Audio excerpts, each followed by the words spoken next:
Okay, if we're live, hello everyone. Um, I'm Steve Leigh. Written 30 novels, lots of short stories over the years. I've done a lot of work for George Martin in the Wild Card series. So I'm going to read from the third chapter of my latest novel, which will be out actually in February of 2021.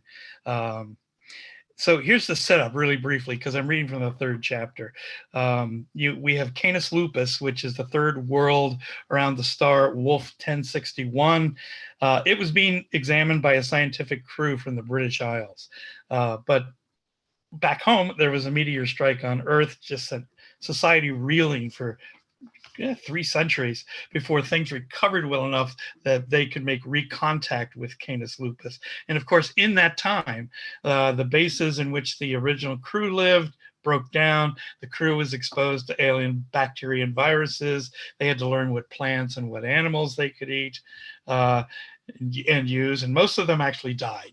However, those few who managed to survive managed to put together a new society here and began their recovery.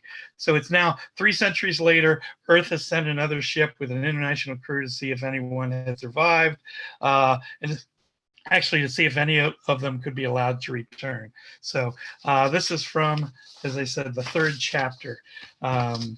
Because it's the first chapter in which there's 2 protagonists in the books. One is Ichiko Aguilera, who is a Japanese-French person who was on the ship that just came in. And then there's also Saoirse Mullen, who is a native of Canis Lupus. So this is called the Gesture of a Pale Woman. Through the misty rain that speckled her glasses, Saoirse could see the pale woman at the end of Dulcia Head, pointing toward the opening of Dulcia Bay. The pale woman was a tall standing stone, painted a stark and unadorned white. A single arm jutted out from it to indicate the narrow opening to the bay, which was otherwise hidden behind Dulcia Head and difficult for boats returning from the storm sea to find.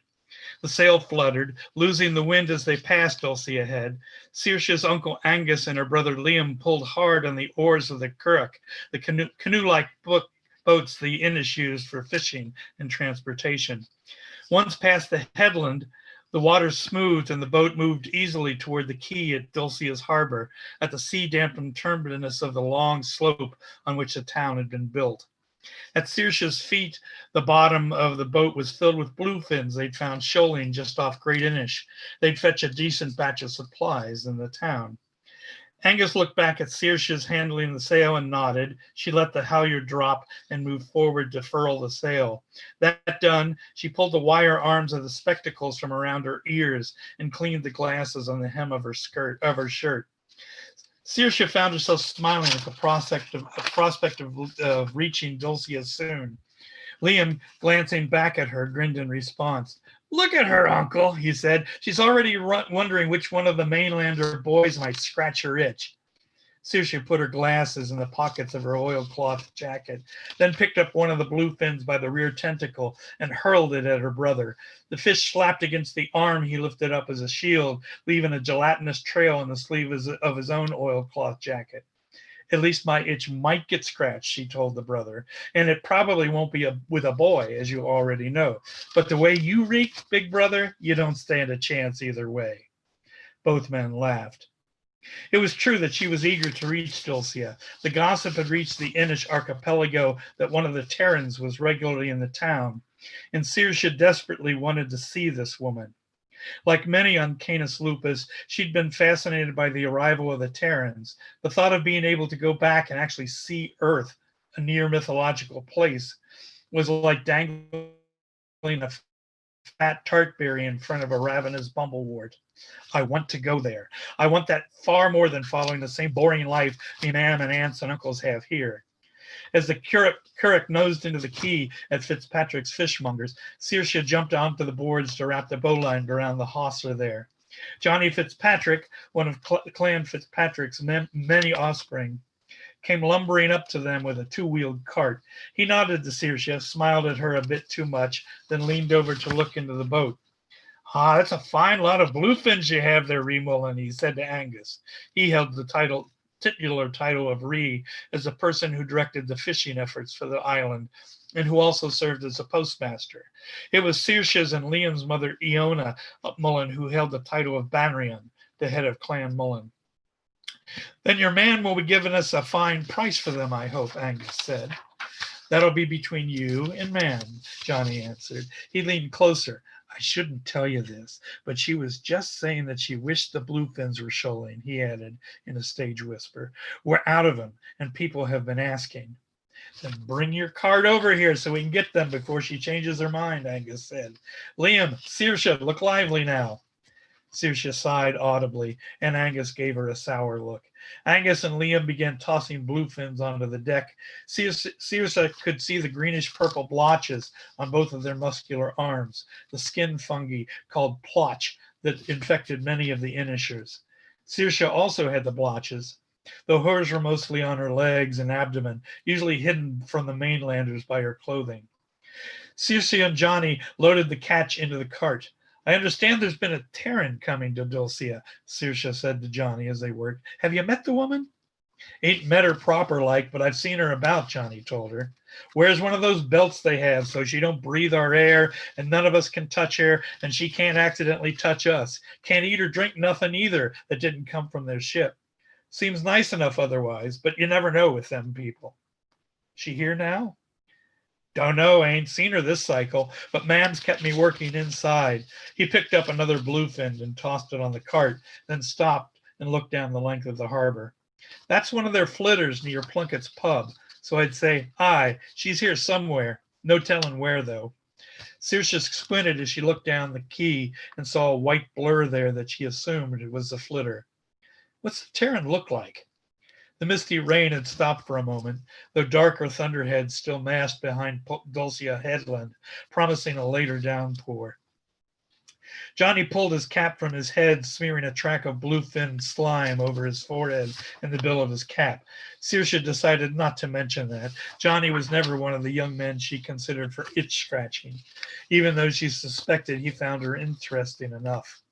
For that matter, she had to admit that he and most of the Fitzpatricks were among the mainlanders who didn't harbor much bias against the Inish, most likely because Clan Fitzpatrick, here in Dulcia, depended on the Inish fishing skills for much of the product they sold to the other clans. Johnny settled the cap back on his head.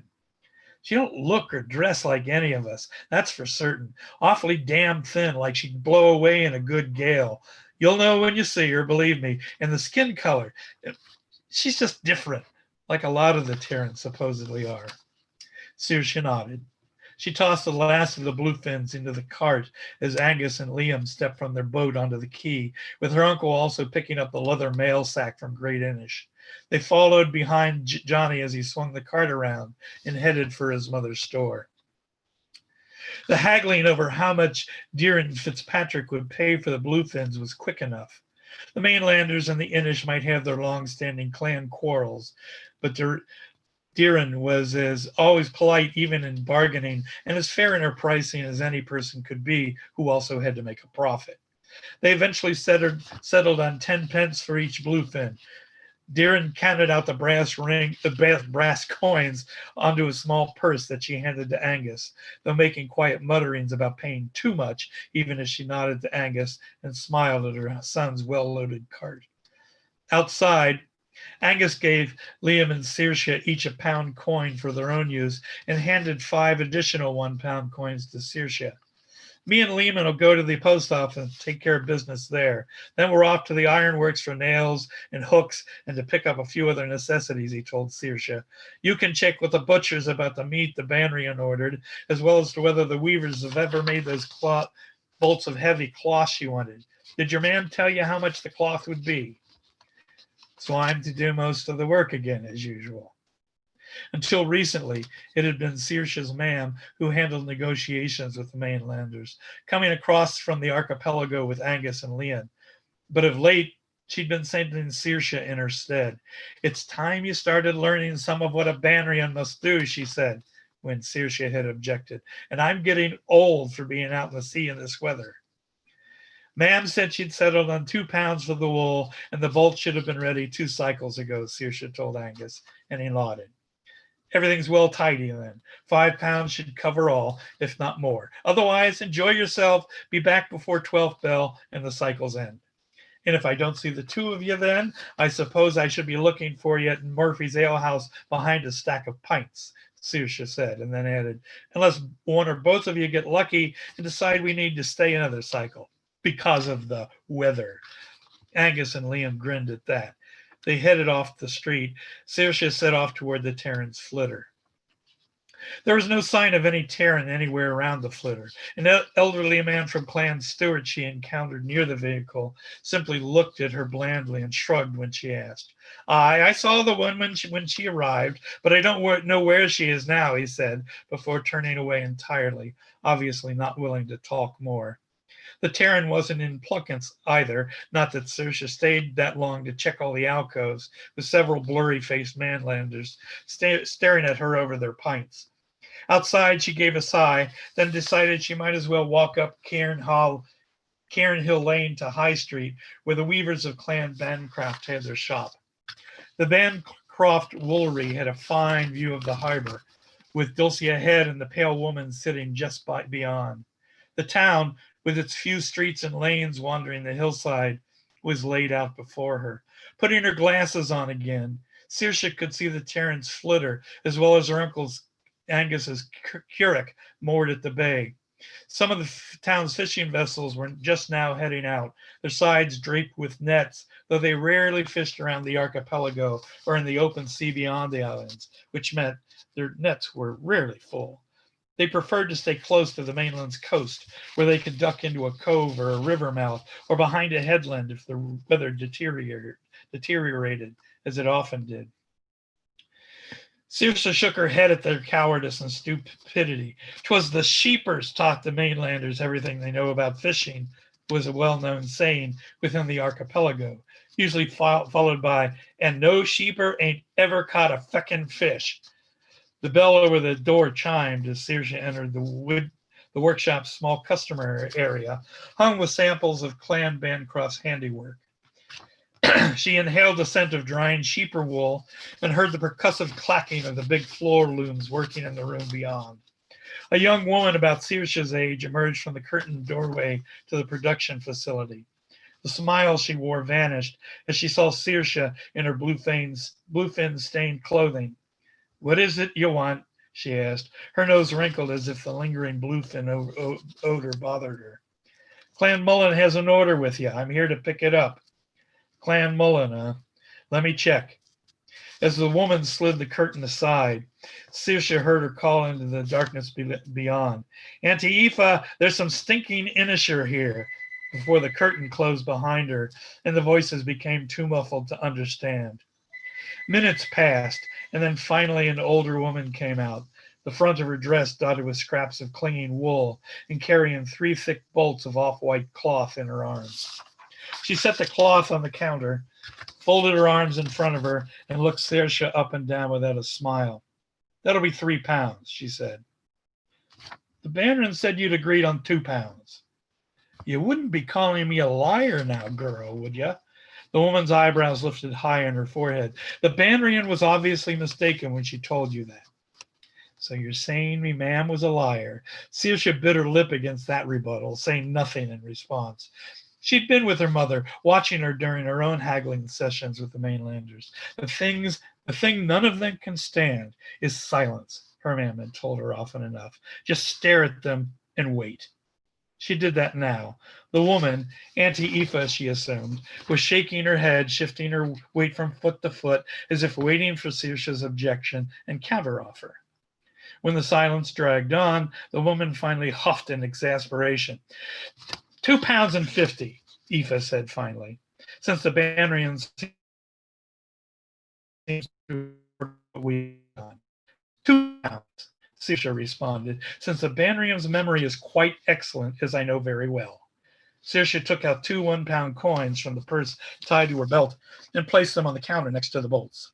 Or you can keep your cloth and hope you can sell it to someone else. I hear the Clan Ryderich over at Plockton has some lovely woolen cloth from their sheepers this year, and it's cheaper. Aoife gave another huff. Saoirse just looked at her for several breaths, then reached out toward the coins on the counter. You always have to be willing to walk away, was another piece of advice her mam had given her.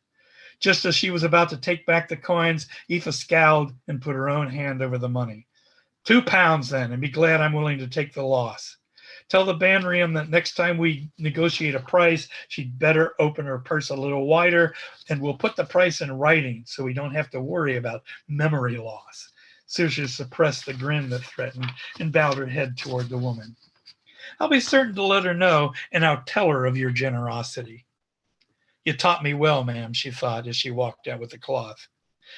The bolts of cloth heavy in her arms, Saoirse strode back down toward the quay, hoping to reach the boat before she could wrap the bolts in, so that she could wrap the bolts in oilcloth before the rain returned. As she passed the flitter, which she realized now was a flying vehicle of some sort, still parked by Plunkett's, she saw a strangely dressed woman emerge from the pub and approach her. The woman wore a form-fitted uniform of some material Saoirse had never seen, with a wide, thick belt around her waist and the insignia of a stylized starship above her heart. The woman's hair was glossy black and cropped short, her skin an odd color, a few shades lighter than most of the clans, but touched with a hue that Saoirse couldn't quite identify. And her eyes were of a shape that Saoirse had never glimpsed in any children of the 28 clans. She was also impossibly skinny, as if she would break in half if hit hard in the stomach. Saoirse wondered if all Terrans were like her. The woman's feet, she noticed, never quite made contact with the stones of the quay, as if there was a sliver of solidified air always between the soles of her boots and the surface. The light didn't seem to touch her in the same way that it touched everything else. Saoirse guessed her to be 400 to 550 years old. On this planet, the Canis Lupus goes around its sun in 18 days. So their year is 18 days. Although she wasn't sure how reliable that guess might be. The woman had to be the Terran. For all Saoirse knew, she could be well over 1,000. Saoirse stopped, her arms still clutching the bolts of cloth to her chest. The Terran had halted as well. Saoirse thought she saw the woman touch her thumb to the finger of the same hand. A blue light gleamed between them briefly. Excuse me, the woman said. You're Inish, aren't you? Her voice was also strange, higher pitched than Saoirse expected, with an odd, lilting, heavy, and unrecognizable accent. A hand waved toward her, palm up, as if in invitation.